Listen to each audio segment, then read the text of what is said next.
ఉత్తరప్రదేశ్ లోని బస్తీ జిల్లాలో పెద్ద లవ్ జిహాద్ రాకెట్ బయటపడింది. అజ్ఫరుల్ హక్, వీడిని ప్రిన్స్ అంటారు. చేతికి కాషాయ రక్షతాడు ధరించి హిందూ పేరు పెట్టుకున్నాడు. అతను ఒక హిందువుగా చూపించుకున్నాడు. అందరికీ హిందూగానే పరిచయం చేసుకున్నాడు.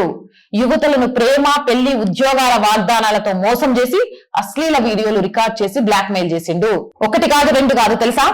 300 నుంచి 350 మందికి పైగా హిందూ యువతులను లక్ష్యంగా చేసుకొని వాళ్లను దోపిడికి గురి చేసి, ప్రచారానికి బలవంతంగా చేసి ఇతర రాష్ట్రాలు, విదేశాలకు ట్రాఫికింగ్ చేస్తున్నట్లు ఆరోపణలున్నాయి. ఒక బాధితురాలు నర్సు ప్రిన్స్ తో పరిచయం అయింది 2022లో. అతను హిందూగా పరిచయం చేసుకుని మంచి ఉద్యోగం ఇప్పిస్తానని నమ్మబలికాడు. తర్వాత ప్రేమ ఉచ్చులు వేసిండు. ఆ తర్వాత ఆమెతో కలిసి ఉన్న అప్పుడు వీడియోలు తీసిండు.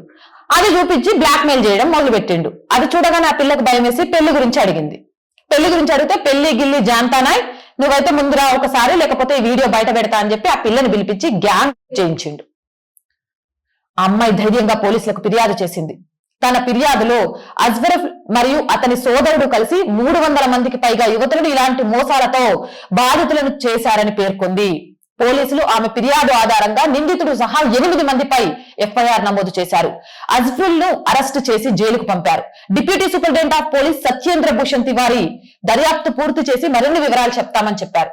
రాజస్థాన్ అజ్మీర్ కేసు తో పోలుస్తున్నారు దీన్ని. జిహాద్ రాకెట్ నడుస్తోంది. నిందితుడు ఏఐఎంఐఎం నాయకుడిగా కూడా పేర్కొనబడుతున్నాయి కొన్ని నివేదికలు.